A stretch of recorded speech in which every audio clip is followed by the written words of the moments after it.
Now we talk about what are the basic components of a statistical test.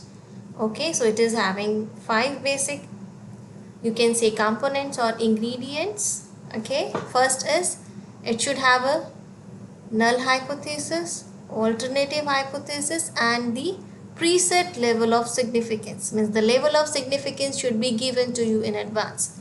So null hypothesis means you should know what is HO, what is HA, and what is the value of alpha, the level of significance. Second thing is we should know what is the test statistics and the sampling distribution. Okay, then what is the test value? Then we have to make the conclusion on the basis of this test value and the already existing value, and then we interpret the test result. So this is the procedure that we are following to make a statistical test. So it is a 5-step procedure. So we already done with step 1. We already defined what we mean by null hypothesis, alternative hypothesis, and the level of significance. Now we'll talk about the test statistics, sampling distribution, test value, test conclusion, and interpretation of the test results. How to interpret the results means what we are getting from it. So this is another way we can say that the test steps for hypothesis testing. First of all, you should understand what is the rationale or the principle of the test. Then identify the null and alternative hypothesis. Then categorize the test. Is it a left tail test, right tail test, or is it a two tail test? Okay, and then get the level of significance. Then on the basis of the given information, determine an appropriate test statistics. Like which test you have to use. You have to use t-test or you have to go for z-test.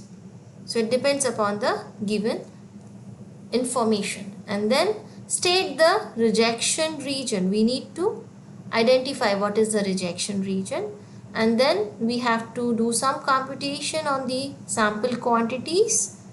Okay, and then we should understand, we should interpret the risk of rejecting or not rejecting the null hypothesis.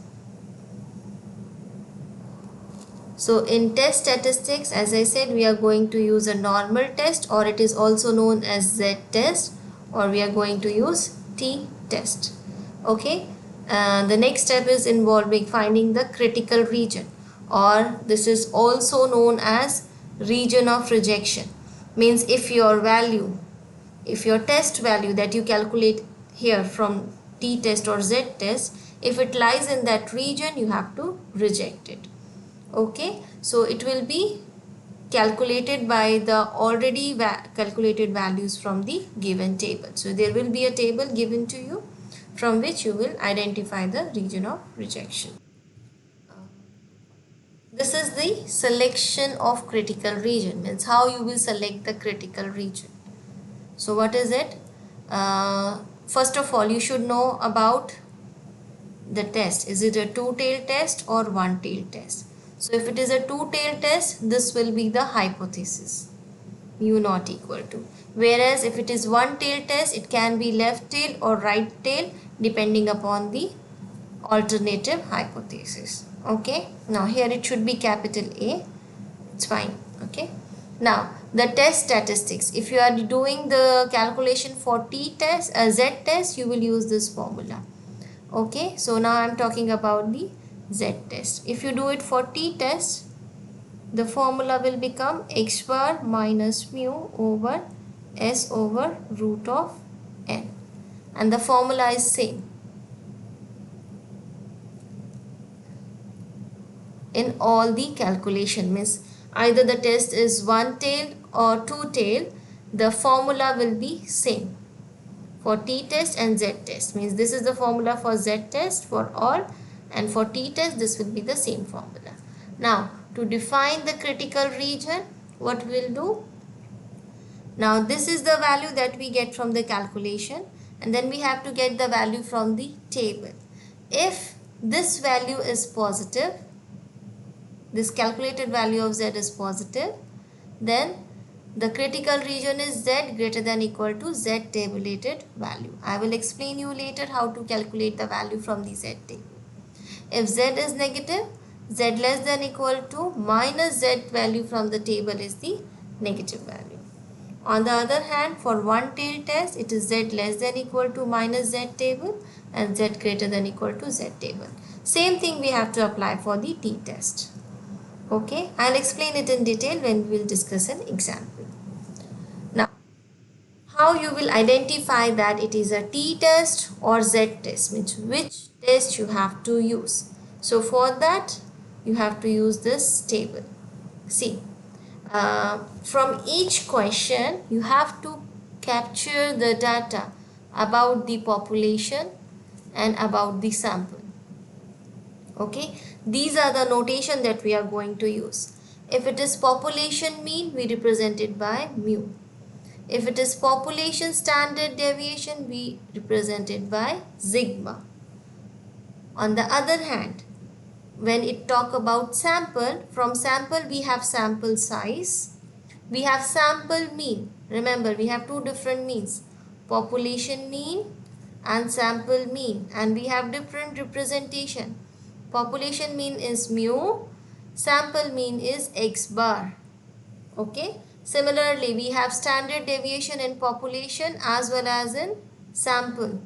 So when we say sample standard deviation, we denote it by S, whereas the standard deviation of population is sigma. So these notations are important. Okay. Now we say that we will use the Z test if the sample standard deviation is not available from the given data. On the other hand, if population standard deviation is not given, it means you have to use the T test.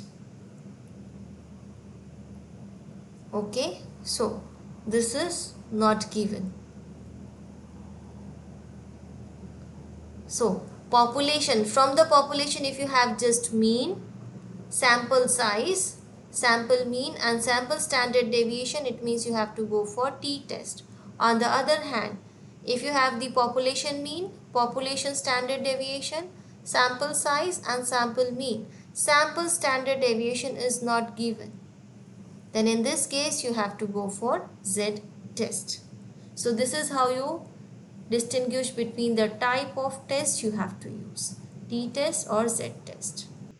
And then lastly, we have to make conclusion. This is the very important part of the testing hypothesis. Otherwise, what's the purpose of the testing if you're not coming to a conclusion? So you have to give the result. So in this case, what we will do, the value that we calculated in the previous slides, like by using these formulas, the value that we calculate for Z and T for this particular example, we compare it with the already calculated value of the tabulated value of the system. Okay, and then we make the decision. So what is the decision? If the calculated value of test statistics is greater than the tabulated value, we reject the null hypothesis. Means if it is false in the critical region, we reject the null hypothesis. Otherwise, we accept it. Okay, we'll discuss it more when we will solve the example.